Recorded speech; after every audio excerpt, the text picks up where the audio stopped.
आपका स्वागत करते हैं इस वीडियो में। आज के वीडियो में हम आपको जल तत्व की राशियों की कुछ ऐसी खास विशेषताओं के बारे में बताएंगे, जो हमने अब तक अपने पिछले वीडियोज़ में भी नहीं बताई है और जो आपको दूसरे चैनल्स पे भी नहीं मिल सकती। क्योंकि यहाँ पे जो भी वीडियोज़ आते हैं वो बहुत ही रिसर्च और लंबे समय के पॉजिटिव इंटरेक्शन के बाद आते हैं। यानी कि हर एक व्यक्ति से मुलाकात, उसके एक्सपीरियंस का आदान-प्रदान, शेयर करना, समस्याओं को सुनना और व्यक्तित्व का निरीक्षण, तब जाकर के कोई एक वीडियो तैयार होता है, उसके लिए इंग्रीडिएंट्स मिल पाते हैं। आगे बढ़ने से पहले आपसे निवेदन है कि अगर आपका अपनी जन्म कुंडली को लेकर के कोई क्वेश्चन हो या आप इसकी एनालिसिस कराना चाहें, तो हमारे व्हाट्सएप नंबर पे संपर्क करें। यहाँ पे स्टार्टिंग फीस मात्र 500 रुपये है, जिसमें कि हम एक बहुत ही क्वालिटी ग्रेडेड एनालिसिस आपको प्रोवाइड करते हैं। फटाफट चैनल को सब्सक्राइब करके और वीडियो को लाइक करके आगे बढ़ते हैं। 12 राशियों में जल तत्व की राशियां सिर्फ 3 हैं, कर्क, वृश्चिक और मीन। कर्क राशि सेंटिमेंटल है, लेकिन जमीन से जुड़ी हुई राशि है। कर्क राशि का तत्व जल है, क्योंकि इसके स्वामी चंद्रमा का तत्व भी जल है। चंद्रमा सॉफ्ट है, लेकिन इसका ये मतलब नहीं कि कर्क राशि भी सॉफ्ट है। देखिए, यहीं पर विरोधाभास है। कर्क राशि अंदर से सॉफ्ट है, लेकिन उसका जो बाहरी कवच है वो कठोर है। इसलिए कर्क राशि के किसी व्यक्ति को आप भावनात्मक रूप से ब्लैकमेल नहीं कर सकते, या उसको आप झांसे में नहीं ला सकते, पट्टी नहीं पढ़ा सकते, बहला फुसला नहीं सकते। क्यों नहीं फुसला सकते? क्योंकि कर्क राशि बाहर से कठोर है, इस दुनिया में जीने के लायक है, इस दुनिया से जुड़ी हुई राशि है, ग्राउंडेड राशि है, ग्राउंडेड जोडाइक साइन है। कर्क राशि के व्यक्ति जब कोई खुशी पाते हैं तो बच्चों की तरह किलकारी भरने लगते हैं, बच्चों की तरह उछलने कूदने लगते हैं और एक ही बात को बार बार पूछते हैं। यकीन करने के लिए उनका कहना होता है कि हो ना हो ये कोई मजाक है। वो बार बार आपसे पूछते हैं कि कहीं तुम मजाक तो नहीं कर रहे हो। अगली राशि वृश्चिक। वृश्चिक राशि किसी भी खुशी को, किसी भी गुड न्यूज को पाने से उतनी खुश नहीं होती जितना कि वो किसी दुख के पाने से, बैड न्यूज के पाने से एंग्री हो जाती है। और जहाँ कर्क राशि को कोई भी दुख होता है तो वो दुख ज़्यादातर इसलिए होता है क्योंकि कोई व्यक्ति ऐसा है जो उसको डिजर्ट करके चला गया है, या उसको प्यार में झटका लगा है, ब्रेकअप हुआ है। कर्क राशि कोशिश करेगी कि अपनी भावनाओं को अपने चेहरे पे न आने दें, लेकिन इतनी ही आसानी से उसकी भावनाएं उसके चेहरे पे आ भी जाएंगी और एक बच्चा भी पढ़ लेगा, और वो अपने अंदर की भावनाओं को, उमड़ते घुमड़ते ज्वार को कंट्रोल करने में इतना इनकेपेबल है, इतना लाचार, इतनी लाचार राशि है कर्क राशि कि एक बच्चे से उसकी तुलना करना अच्छा रहेगा। कि जैसे एक बच्चा अपने इमोशंस को कंट्रोल नहीं कर सकता, एक्सप्रेस्ड हो जाती हैं, एंगर हो जाता है, हैप्पीनेस हो जाती है, सरप्राइज हो जाता है, इसके साथ साथ सैडनेस हो जाती है, ग्रीफ हो जाता है, एंगर हो जाता है। इसी तरह से कर्क राशि का गुस्सा, उसकी खुशियाँ, उसकी उदासी, चाहे वो पुरुष हों चाहे महिलाएं हों, उसके चेहरे पे आने से नहीं छिपती हैं। और उस वक्त कर्क राशि को किसी मजबूत साथी के कंधे की ज़रूरत होती है। लेकिन अपने ऊपर होने वाले तथाकथित हर जुल्म का विरोध वह चीख करके, चिल्ला करके, लड़ करके, रो करके, धो करके देना चाहता है। ऐसा करने से उसे लगता है कि कोई उसकी बात को सुन लेगा, समझ लेगा, लेकिन असल में ऐसा नहीं होता है। और कर्क राशि का जो विस्फोट में जो जो लावा, जो इमोशन और भावनाओं का लावा उनके अंदर से फूट करके बाहर आता है, उसमें उनकी बहुत ज़्यादा एनर्जी नष्ट हो जाती है। फिर वो अंदर से टूट जाते हैं जब तक, चाहे वो पुरुष हों, महिलाएं हों, लड़के हों, लड़कियां हों, वृद्ध हों, बच्चे हों। गुस्सा बहुत होता है। जब बच्चे होते हैं तो अपनी मम्मी से लड़ाई करते हैं कि मुझे ये वाला खाना दो, या तुम मुझे अच्छा आहार नहीं दे रही हो, या तुम मुझे न्यूट्रिशियस फूड नहीं दे रही हो, फ्रूट्स नहीं दे रही हो, पैसे नहीं दे रही हो। और जब बड़े हो जाएंगे तो अपनी पत्नी से लड़ाई करेंगे कि तुम घर की आर्थिक स्थिति को सुधारने के लिए कुछ नहीं कर सकते हो, देखो दुनिया के लोग कितना आगे बढ़ गए। यही वृश्चिक राशि हर चीज को एक वेनेजियंस की तरह लेती है, एक रिवेंज के रूप में, एक रिजॉल्व कर लेती है, एक रिजोल्यूशन ले लेती है। अच्छा, इसने मुझे छोड़ दिया, ठीक है, रुको।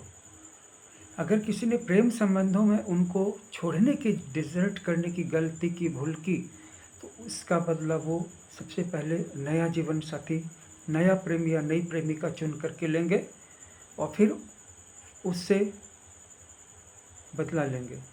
यानी कि गलती, कसूर पहले का था, बदला दूसरे से लेंगे और फिर उसके बाद वो हमेशा बुरे हो जाएंगे और फिर नए नए प्रेम संबंधों को, नए नए प्रेमियों को ढूंढते रहेंगे और फिर सबसे बदला लेंगे, जिस तरह से भी बदला लेंगे। उनका जो बेडरूम का जो बिहेवियर होता है वो थोड़ा सा सैडिस्टिक होता है, मतलब अपने साथी को बेडरूम में पीड़ा पहुंचाने का होता है, कष्ट पहुंचाने का होता है, एक तरह से ज़्यादती करने का होता है। तो लेकिन वो इस बात को भूल जाते हैं कि गलती किसी और की है, किसी और को सजा देने की क्या तुक है, और किसी और ने गलती की तो उसका बदला वो अपने जीवन साथी से भी लेंगे। और साथ ही साथ उनका टेस्ट बहुत जल्दी बदल जाता है। पहले तो अपने जीवन साथी से जो उनका प्यार था वो चला जाता है, और अगर उनका लवर, उनका न्यू मेट किसी तरह की गलती कर गया, छोड़ के चला गया, उससे दूर हो गया, किसी न चाहते हुए भी दूर हो गया, इस कंडीशन में तो फिर वो अपने पुराने मूल जीवन साथी से बिल्कुल ही बेरुखी वाला व्यवहार, बेरुखी वाला चेहरा ओढ़ लेंगे। लेकिन जहाँ तक रिश्तों के बाहर के दायरे की बात है तो वो काफ़ी योग्य होते हैं, प्रतिभाशाली होते हैं, महत्वाकांक्षी होते हैं और खौफनाक होते हैं। ऐसा नहीं है कि डींगे हाँकने में उनको कोई हरा देगा, ऐसा नहीं है कि उनको थप्पड़ उठाने में, या अगर निम्न प्रवृत्ति के हैं तो चाकू चलाने में जरा भी देर लगेगी, मुक्का चलाने में जरा भी देर लगेगी। आत्मरक्षा के लिए या आवेश में आकर के हाथ चलाना, मुक्का चलाना, लात चला देना जरा भी देर नहीं लगती है। और कभी कभी अपने बच्चों के प्रति बहुत बेरहम हो जाते हैं, छड़ी से पिटाई करने लगते हैं। अगर अपनी पत्नी से लड़ाई हो गई है तो बच्चों को पीट करके गुस्सा बराबर करते हैं। अगली राशि जो जल तत्व की है वो मीन राशि है, और मीन राशि वाले बार बार अपना लक्ष्य बदलते हैं। वृश्चिक राशि वालों के अंदर में लक्ष्य को लेकर के जितना कमिटमेंट होता है, महत्वाकांक्षा होती है, और छोटे या मझोले लक्ष्य नहीं, बड़े लक्ष्य प्राप्त करना चाहते हैं। छोटे लक्ष्य की बात ही मत कीजिएगा उनके सामने।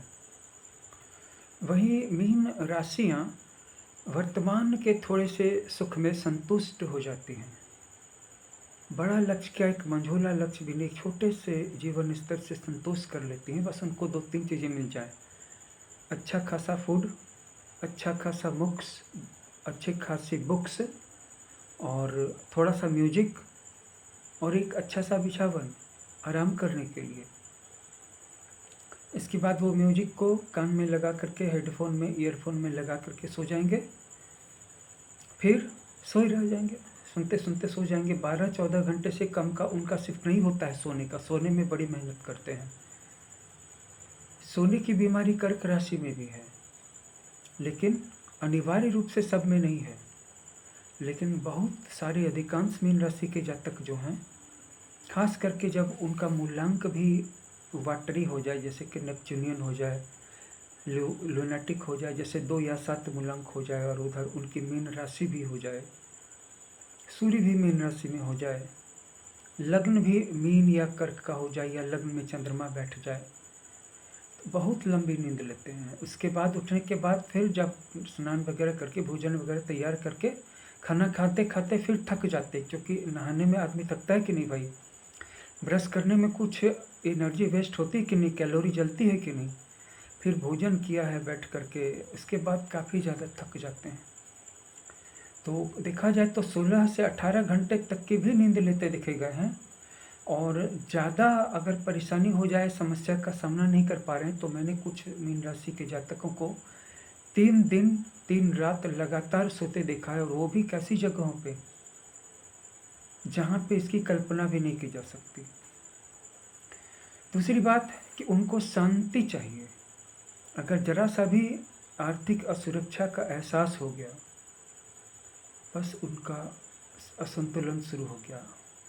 अगर जरा सा भी एहसास हो गया कि उनका लवर या उनकी वाइफ या हस्बैंड वर्सेस कोई भी उनसे दूर चला गया है, काफ़ी है टूट जाने के लिए।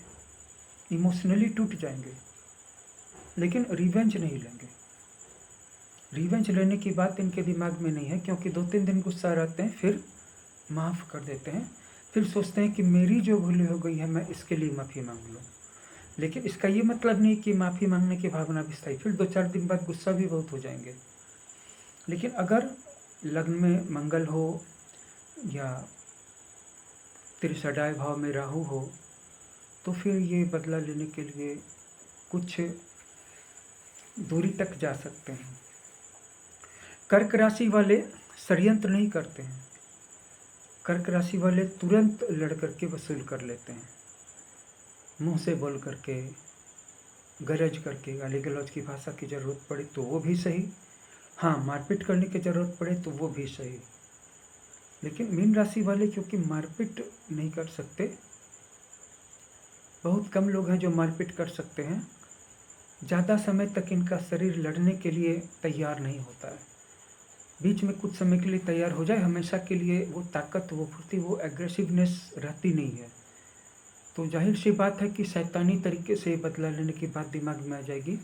लेकिन ये ज़्यादातर यही सोचते हैं कि रिवेंज, लस्ट और एंगर, किसी भी तरह का अटैचमेंट, किसी भी तरह की नेगेटिविटी, किसी भी तरह का लो वाइब्रेशन इनके स्पिरिचुअल इवोल्यूशन के लिए बहुत ही घातक है, और ये सभी चीज़ों से कंप्रोमाइज़ कर सकते हैं, लेकिन अपने स्पिरिचुअल इवोल्यूशन को कभी भी छोड़ेंगे नहीं। इसलिए ये इनकी एक समानांतर कोशिश चलती रहती है, चाहे वो स्पिरिचुअल स्क्रिप्ट पढ़ें, कोई धार्मिक ग्रंथ पुराण वगैरह पढ़ लें, उपनिषद, गीता, बाइबल पढ़ लें, कुछ भी कर लें, मेडिटेशन कर लें, योगा कर लें, मंदिर चले जाएं, तीर्थ चले जाएं, कि इनके अंदर की जो सांसारिकता है वो नष्ट हो जाए और ये उस सत्य के करीब पहुंच जाएं। कर्क राशि ज़्यादा ग्राउंडेड है, क्योंकि वो इस दुनिया की सच्चाइयों को, इस दुनिया के रियलिटीज के लिए तैयार है, जैसे वृश्चिक राशि भी तैयार है। लेकिन मीन राशि इस दुनिया की रियलिटीज को उस दुनिया की मुक्ति के लिए, सुख के लिए, शांति के लिए, प्लेजर्स के लिए छोड़ने के लिए तैयार है। अर्थात मीन राशि परलोक के लिए इस लोक को छोड़ सकती है, लेकिन कर्क और वृश्चिक ऐसा नहीं कर सकती। कर्क राशि का स्वामी चंद्रमा है। कर्क राशि में वाटर के गुण है, कोल्डनेस है, शीतलता है, कोमलता है, सॉफ्टनेस है, इमोशंस हैं, दयालुता है। वृश्चिक राशि जल तत्व की राशि है, लेकिन स्वामी मंगल है जिसमें अग्नि के गुण हैं, इसलिए इसमें कोमलता के साथ साथ भयंकर क्रोध भी है, भयंकर लड़ाई भी है। और मीन राशि का स्वामी पाश्चात्य ज्योतिष से नेपच्यून है, जो इमेजिनेशन एंड क्रिएटिविटी का प्लैनेट है। भारतीय ज्योतिष में जुपिटर है, जो धर्म का, सेल्फ डिसिप्लिन का, सेल्फ कंट्रोल का कारक है। इन सारी बातों को जब आप ध्यान से देखेंगे तो आप समझ जाएंगे कि मीन राशि जल तत्व की है, और क्यों नेपच्यून और जुपिटर उसे धर्म और ज़्यादा काल्पनिक संसार की ओर खींचते हैं। मीन राशि की कल्पना में, जेहन में, कॉन्शसनेस में बहुत सारे वर्ल्ड्स होते हैं। इसमें नीचे के 7 पाताल और ऊपर के 7 स्वर्ग लोकों के अलावा भी ऊपर के कई 100 डायमेंशंस होते हैं, जिनमें वह प्रवेश करने की कोशिश भी करता है। और राशियों के पास दरअसल में इतना समय कहाँ होता है, दूसरी राशियों के पास इतना समय ही कहाँ है कि इस दुनिया की परेशानियों के बीच में से, जिम्मेवारियों के बीच में से निकल पाएँ, और अपनी ही दुनिया को जब ठीक से नहीं जानते। लेकिन मीन राशि वाले जब तक ऐसा दुस्साहस करते हैं, जब तक वो अपने पेरेंट्स पे आश्रित रहते हैं, तो जितना ज़्यादा से ज़्यादा लंबे समय तक वो उन पे डिपेंड रह सकते हैं, रहते हैं सिर्फ अपनी काल्पनिक दुनिया या आध्यात्मिक दुनिया, चाहे वो वास्तविक हो या अवास्तविक, ये अलग बात है, में समय देने के लिए। ताकि उनका आध्यात्मिक प्रोग्रेस ज़्यादा से ज़्यादा हो सके और विभिन्न प्रकार के लेवल्स को, वो मेडिटेशंस के लेवल्स को पार कर सकें, अचीव कर सकें। और साथ ही साथ ये भी कि जब उनके पेरेंट्स उनका साथ नहीं निभा पाते हैं या इस दुनिया से चले जाते हैं, रुखसत कर जाते हैं, तो उसके बाद भी उनकी इस प्रवृत्ति में सुधार नहीं होता है और बहुत सारी परेशानियां हों, बहुत सारे दबाव हों जीवन पे, लेकिन फिर भी मेडिटेशन अगर वो नहीं करेंगे तो उनका दिमाग पागल होने लगता है, अशांत होने लगता है। जो मीन राशि के जातक मेडिटेशन में रुचि नहीं रखते हैं तो वो किताबों में रुचि रखेंगे, सिनेमा में रखेंगे, संगीत में रखेंगे, ड्रग्स लेंगे या फिर प्रकृति की वादियों में घूमेंगे या दोस्तों के बीच घूमेंगे या फिर प्रेम और रोमांस की दुनिया में पड़ जाएंगे। ज़्यादा निम्न प्रवृत्तियां हावी होंगी, राहु मंगल शुक्र से प्रभावित होंगे तो काम वासना की दुनिया में वो उसके दास बने रहेंगे। और इतना ज़रूर है कि जो यहाँ की रियलिटी है कि हमें इस दुनिया में जीने के लिए कुछ काम करना है, पैसे कमाने हैं, इसके लिए उनको एक काम को शुरू करके अंत तक पूरा करने की जो ज़रूरत होती है वो उनमें नहीं होता है और डिपेंडेंस तो बनी ही रहती है किसी न किसी पे। तो आपने देखा कि आज की जो 3 राशियां हैं उसमें कितना बड़ा कंट्रास्ट है कि कर्क राशि ग्राउंडेड है और अगर वो बड़ी महत्वाकांक्षा नहीं पूरी कर पाएगी तो भी अपने daily day to day life को पूरा करने के लिए बच्चों, परिवार, पत्नी, अपनी ज़िंदगी, अपनी रोजी रोटी को पूरा करने के लिए, भोजन को पूरा करने के लिए, बच्चों के स्कूली एजुकेशन को पूरा करने के लिए उतना कमा लेगी। और वृश्चिक राशि के पास बहुत सारा टैलेंट है। उसके पास तो ये भी टैलेंट है कि वो बिना ज़्यादा परिश्रम किए भी बैठ करके भी बड़े स्टैंडर्ड के साथ बहुत सही खर्चों का मैनेज करते हुए भी वो अपने परिवार को एक अच्छा स्टैंडर्ड भी दे सकती है और जीवन को चला भी सकती है। मीन राशि ठीक यही चाहती है, लेकिन मीन राशि के पास न तो कर्क राशि जैसा ग्राउंडेडनेस होता है और न ही वृश्चिक राशि जैसा टैलेंट या अग्रेसिवनेस होता है। और मीन राशि को ये बात समझने में बहुत समय लग जाता है कि वो दूसरी राशियों जैसा नहीं बन सकती। और एक बात और भी है कि बनने की कोशिश भी तो नहीं करती है। जब भी उसको समय मिलता है वह और भी ज़्यादा मीन राशि जैसा ही बनती चली जाती है। और उसमें भी उसके टारगेट लेवल है कि लेवल 1, लेवल 2, लेवल 7। जैसे मेडिटेशन में लेवल है कि मेडिटेशन में गहराई में मुझे 11 या 46 लेवल तक जाना है। और उसके पास मेडिटेशन की दुनिया का बहुत सारा खांचा तैयार होता है, बहुत सारा पैटर्न, बहुत सारी मेथड्स, विधियाँ, मार्ग, महामार्ग, ऊर्जा के अलग अलग स्तर, ऑरा मंडल के अलग अलग स्तर और साथ ही साथ बहुत सारी स्किल्स होती हैं जो कर्क में भी होती है, वृश्चिक में होती है, मीन में भी होती हैं। वो संगीत का भी हो सकता है, स्पीच का भी हो सकता है, राइटिंग का भी हो सकता है, पेंटिंग का भी हो सकता है, सिंगिंग का भी हो सकता है और बहुत अच्छे रिव्यू दे सकते हैं, दूसरों के बारे में बहुत अच्छा बता सकते हैं। कर्क और वृश्चिक ये दोनों ही फ्यूचर इवेंट्स को पढ़ सकती हैं और सामने वाले व्यक्ति को पढ़ सकती हैं। और वहीं वृश्चिक राशि सामने वाले व्यक्ति को भी पढ़ सकती हैं और मूल्यांकन कर सकती हैं, जजमेंट दे सकते हैं। लेकिन उनका जजमेंट जो होता है एक एडवोकेट, एक लॉयर, एक जज के समान होता है। और कर्क राशि का ज़मीनी दुनिया, ज़मीनी हकीकत से जुड़ा हुआ रिव्यू या जजमेंट होता है। और मीन राशि का उसके चरित्र, उसकी ईमानदारी, उसकी डिसऑनेस्टी या फ्यूचर में वो क्या करेगा, बहुत कुछ फ्यूचर से जुड़ा हुआ होता है या उसके उस पास्ट से जिसको कि कोई और नहीं जानता है, या उसकी आत्मा के बारे में होता है, उसके अगले जन्म के बारे में होता है। अगले वीडियो में हम इसी तरह वायु तत्व की तीनों राशियों का कंपैरिजन लाएंगे।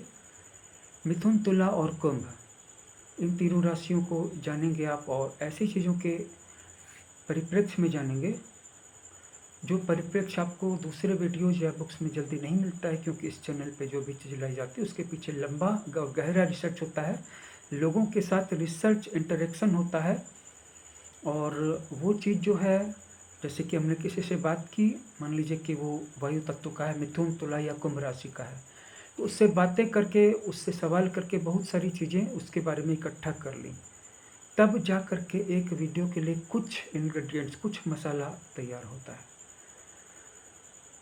एक-एक वीडियो को तैयार करने के पीछे असाधारण मेहनत लगती है। इसीलिए आप इस वीडियो को लाइक करेंगे, शेयर करेंगे, चैनल को सब्सक्राइब करेंगे। अगर आप अपने बारे में कुछ जानना चाहते हैं तो अपनी बर्थ डिटेल्स को सेंड कर सकते हैं हमारे व्हाट्सएप नंबर पे जो डिस्क्रिप्शन में दिया हुआ है। Thanks for watching, stay connected.